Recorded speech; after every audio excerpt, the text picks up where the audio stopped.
This year, I'm going to do my best to knock the big names out as soon as I can. Last week, we covered Back Arrow, and Scarlet Nexus is the obvious next choice. So do you have any other series that you would consider a big name from the 2022 library that I haven't covered yet? Let me know.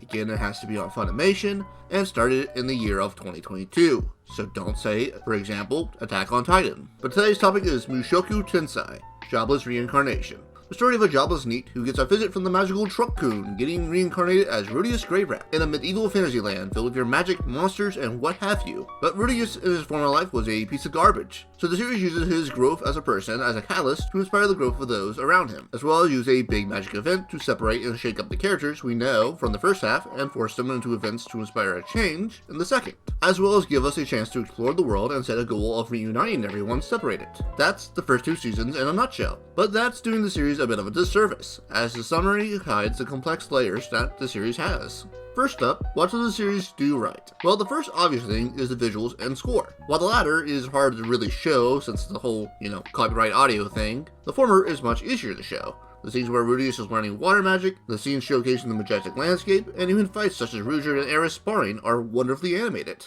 Also, since I just mentioned them, the series is really good at crafting storylines, and Ruijerd and Eris have 2 of my favorites. Ruijerd being from a cursed race and is infamously known as the Dead End, but he's actually a pretty decent person who, while quick to anger at times, wants to fix the reputation his race has. So him serving as the group's guardian post-magic event is great. As you see that through this adventure, he comes down more. As for Eris, she goes from a stuck-up brat to a warrior who takes a separation from her loved ones the best she can, and through training with Ruijerd becomes someone who can take care of herself and works toward her goal of protecting those she loves. She still has a lot of room to grow, given she's still a bit of a hothead, but they have good growth. Additionally, while I'll be speaking about Rudius and Paul later, they do have their moment. Rudius, of course, is the main catalyst for the others, so of course he has good development, but he has some depth, as we learn more about the trauma that led to him becoming a NEET, with several events requiring him to deal with that trauma and understand the mistakes he made in his previous life to deal with mistakes he's made in his current life. For example, his interaction with Paul in episode 17, where they have a disagreement once Rudius learns that everyone has been separated, and dealing with Paul's expectations that he was already looking for his family members. But him dealing with the actual issue instead of pushing it away will hopefully lead to Paul becoming a better father, as well as help Rudius deal with part of his trauma. Lastly, I want to mention the world building. The magic system in the series is well built upon.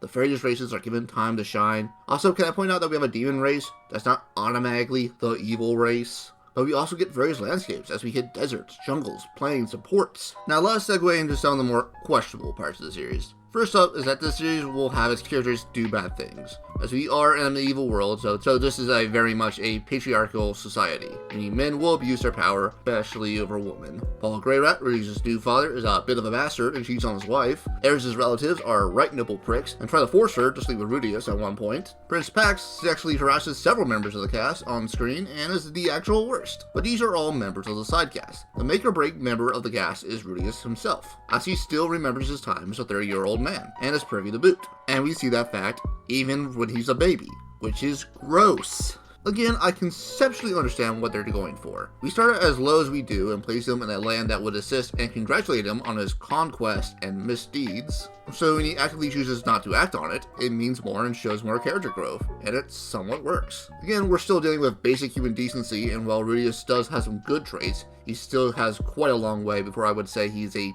good person, as he has made mistakes in the series and will continue to make mistakes probably. Some of those mistakes won't even make you uncomfortable, see episode 22 for example, but the overarching theme for the series is that no one is perfect, and we will all make mistakes, but how we handle that fact, as well as how we recover, will make or break us. Lastly, I want to mention that this series has a little bit of extra sleeves. I'm not talking about the intentional ones that illustrate where our characters are, like Rudius, but the extra stuff, either through animators or the story itself.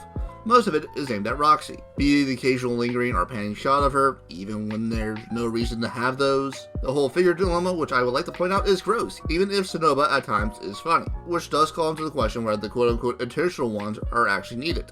But let us move on to the conclusion. So this is probably the rating I had the hardest time finalizing my opinion on.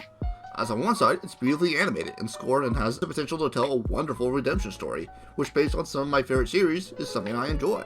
The issue is that the depth we're starting at, as well as some of the sleeves that seeps out of the series, means that every decision the story makes has to be well considered and handled with the utmost of care. The series is very much walking a narrow tightrope. Do I want to see it succeed? Yes.